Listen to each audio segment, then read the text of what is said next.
chapter 5.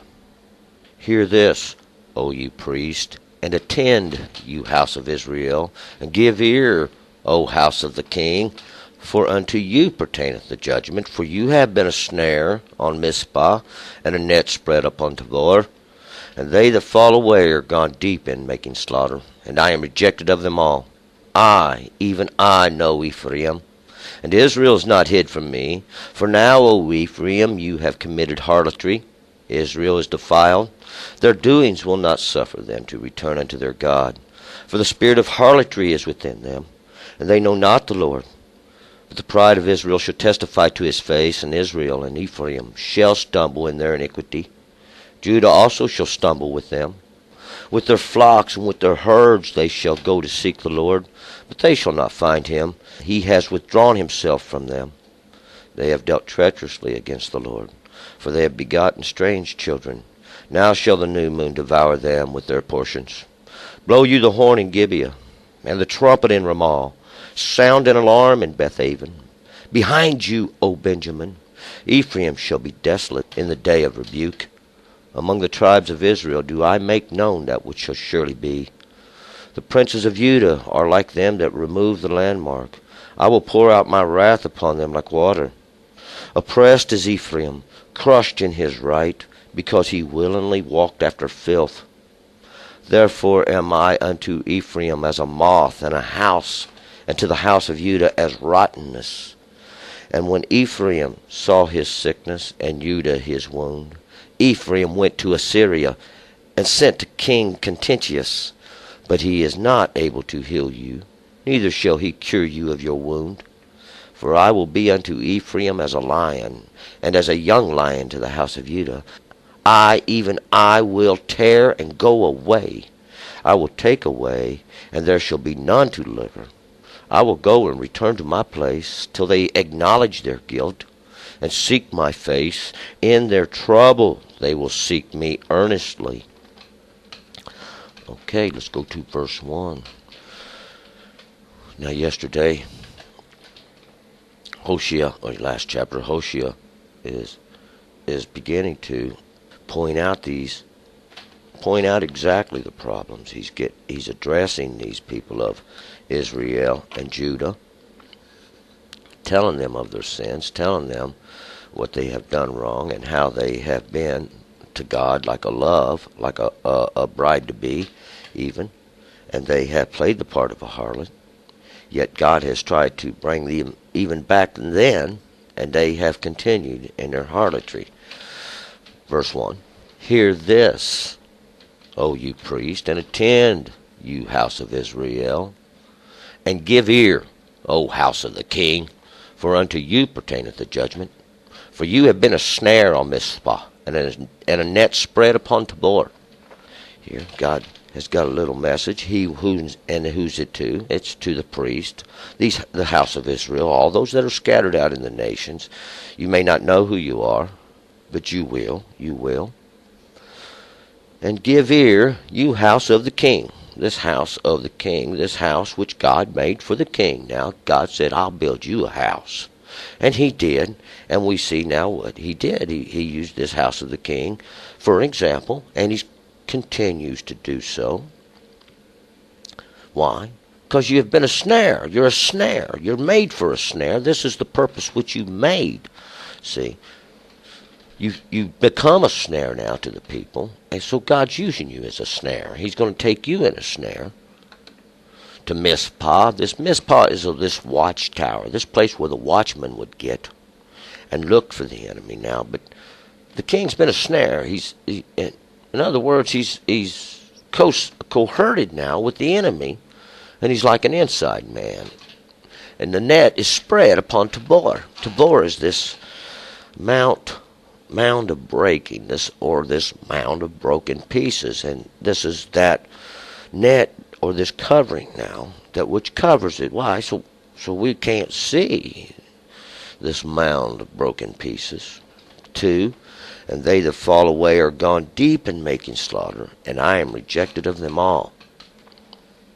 These that fall away, or these that are led away, really, these actually that are led away, have gone deep in the slaughter. And what this means is to go deep, to go far inside now, within the enemy, even to making slaughter, to penetrate deeply in making slaughter, or even in taking away understanding, because this is the slaughter of the end time. They cause to forget. They fed you now with something you shouldn't have never ate of, and this has caused death. Even this has caused a death, and this is the slaughter. 3. Even I know Ephraim, and Israel is not hid from me. For now, O Ephraim, you have committed harlotry. Israel is defiled. Ephraim, this is the fruitful, the double-fruited is what it is. The double-fruited. They bear more than one fruit. They're known. God knows who you are. You can't hide from God, see. God has done this. God has pulled this over everybody so he could wake them up in a moment and make these things known. Now, we know what's going to happen, see, because that's what happened to Sisera. Israel's not hid from God. See, you may be scattered out in the world. You may be scattered out. But God knows where you are, see. God has sifted you out now, and he knows exactly where you are. He knows who you are, even though you don't. See, you've been caused to forget. Your parents didn't teach you your heritage. Their parents didn't teach them. Their parents didn't teach them. It's went left untaught. And this generation is now what has become the consequences of it. Israel is defiled. They have gone deep into idolatry, is what's happened. Their doings, will not suffer them to return unto their God. For the spirit of harlotry is within them, and they know not the Lord. See, they've been in idolatry so long, they know not who God is. They have no understanding. They've been looking up at this image so long, they know not. They've been standing in the shadows so long, they know not. God's done this, though. God has done this. This spirit of harlotry, he brought the mouth of the lying prophet into you. He's led you astray. He carried you off with little sweet cakes, dangling them in front of you, and you've been taken. Now, this was the lure. God put a lure in his snare, and, the animal has no understanding. It just goes up, wants the little sweet cake, and pow, snare goes off, and you're taken. It's just an instant thing. A lot of people get trapped, though. A lot of people get trapped now. But just because you're trapped don't mean we can't let you go. See, we want to let you go. We want to free you from the snare. 6. With their flocks and with their herds they shall go to seek the Lord, but they shall not find him. He hath withdrawn himself from them. And that's what God's done. See, with their flocks now, and with their herds, they shall go to seek the Lord, and they do, but they can't find God. They can't find him. They can't. Got no understanding. Even the understanding they claim to have is taken away from them. Now they're left without. They have none, see. And this is the great day of wrath here. And their understanding is taken away. It already has been, see, and they don't consider these things. They don't consider these things. All their understanding is about their image that they have made. And they don't consider the law of God. 7. They have dealt treacherously against the Lord. For they have begotten strange children, and now shall the new moon devour them with their portions. And that's what's going on. The new moon is devouring. New moon, what? The new moon is this moon. Even this new moon, this lesser light, see, this circle of the lesser light, this period of lesser light, this new moon. But every new moon has an end. See, there's the end of the moon too. It's a cycle. It's a cycle that goes around, and I've been telling you about these circles since it began. This new moon represents this lesser light. And this is going to be a new moon, a one that's going to come up now in the end time of understanding. And it has devoured their portions. It's devoured their portions because it's a lesser understanding than what God originally wanted you to have. See, God's true understanding comes from the law, the commandments, these teachings of God. This is your understanding. This is your wisdom. This is your knowledge. He said this. Yet they always seek after another. But this is the example God set so that we could see and have understanding. And those that don't see, they refuse to look. See, they have refused to look. They have refused to understand. They have refused to hear. They have refused knowledge. Because it's being poured out. Blow you the horn in Gibeah, and the trumpet in Ramah. Sound an alarm in Bethaven. Behind you, O Benjamin. See, that's what we should be doing, and that's what we're doing. We're blowing the horn in the hill. We're sounding the trumpet in Ramah, this place that's lifted up. I'm telling you, I'm warning you.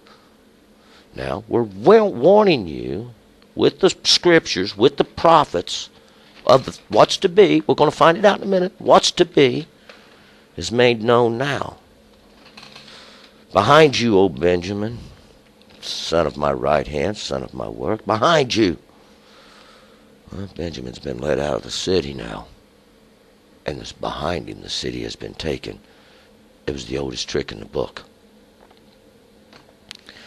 9. Ephraim shall be desolate in the day of rebuke. Among the tribes of Israel do I make known that which shall surely be. Where? Among the tribes of Israel shall I make known that which shall surely be. And that's what he's done. He's revealed it all right here. Ephraim, you double-fruited. I'm going to make you desolate. We're going to make you desolate. Cast out.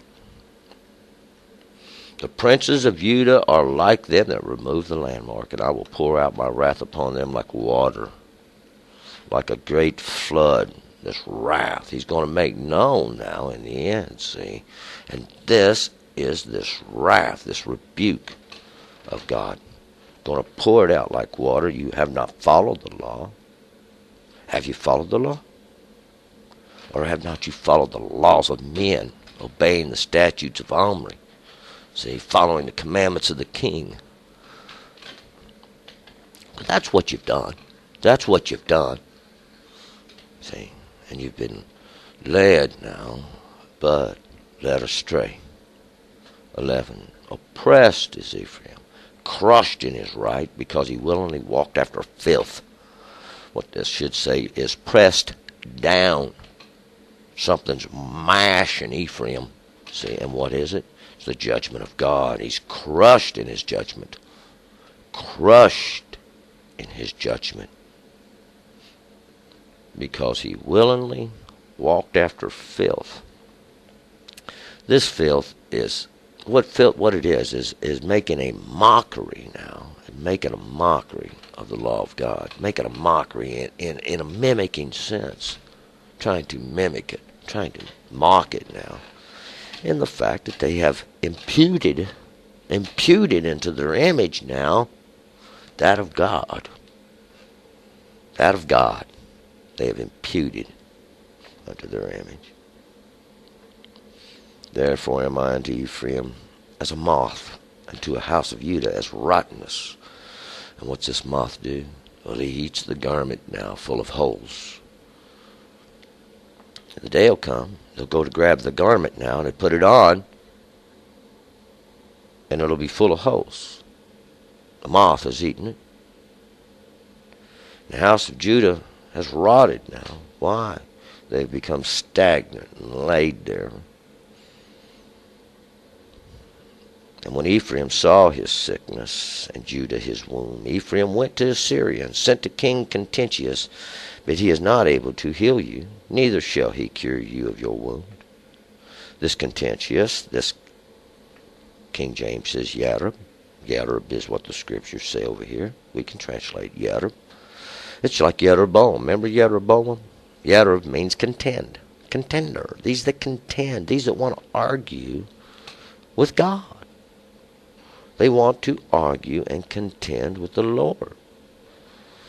Assyria. This is Assyria. He is the king of Assyria. These that contend. These that argue with God. It's Assyria is this little step. It's a step up, step forward. Well, they call it progress. We can look at it like that. We can look at it like that. There they go down. They think they've made progress. What it is they got in a hurry. See, they got in a hurry. They couldn't wait for God. So they got in a hurry. They made him an idol. They made him a sacrifice. Sung him some songs. They was dancing around the fire when we found him. 14. I will be unto Ephraim as a lion, and as a young lion to the house of Judah. Even I, will tear and go away. I will take away, and there shall be none to deliver. And this is what God's done. Ephraim, like a lion, he has come to the prey with power and strength and roaring. And as a young lion to the house of Judah, see, well, he is torn and just went away for no reason. See, just because you're there and what you've done, he's ripped you and left you laying. There ain't none who can deliver. See, God has done this. Admit it. God did this. See, this is God. That's God. What he's done, see. Who can do this? Bring your priest up. Get your teachers up. Get them all. Bring them into one room and say, do this now. Do this. Make this come about. You see, because long after they're made dust in the earth, well, they have to labor and work. God limited your days so you couldn't perform tasks like these. See, God does these things. God's showing himself. And if you ain't looking, you're refusing to. 15, I will go and return to my place till they acknowledge their guilt and seek my face. In their trouble they will seek me earnestly. In your affliction, bring judgment on yourself. You've brought judgment on yourself now. You've gone. You've said, give us a king. You've got your king. You still continue in sin. The earth's a witness. The earth's your witness. These things you allow. These things you bind up. These things you let go. See, sooner or later, the words and lies of your mouth can't hide your doings. Your doings are made known. See, that's why. It's already written, see, and you never consider that what is written. You think you can throw a little money in the bowl. You think you can smile and shake, show up in a three-piece suit, and everybody thinks you're just the top of the line. Things don't work like that in the real world. See, God looks right through these things. He sees who you are inside. He knows your heart. He knows your struggle in sin, and yet you turn not to God. You can't hide. There's no place to hide. You can't escape. God's wrath's done found you. Now return to God. Repent. Turn and return. Set down these idols. Set down these images. Return to the law of God. Be made whole. Be healed.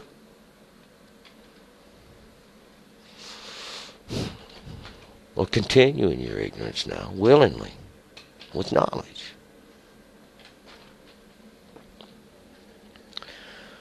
This will be the great question of the end time. What are we going to do? This place of decision. What are we going to do? Who is the true Son of God? What is this? What's going on? How is this done? It's done.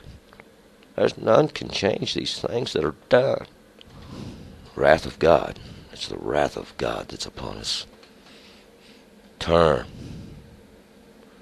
Moving to chapter 6.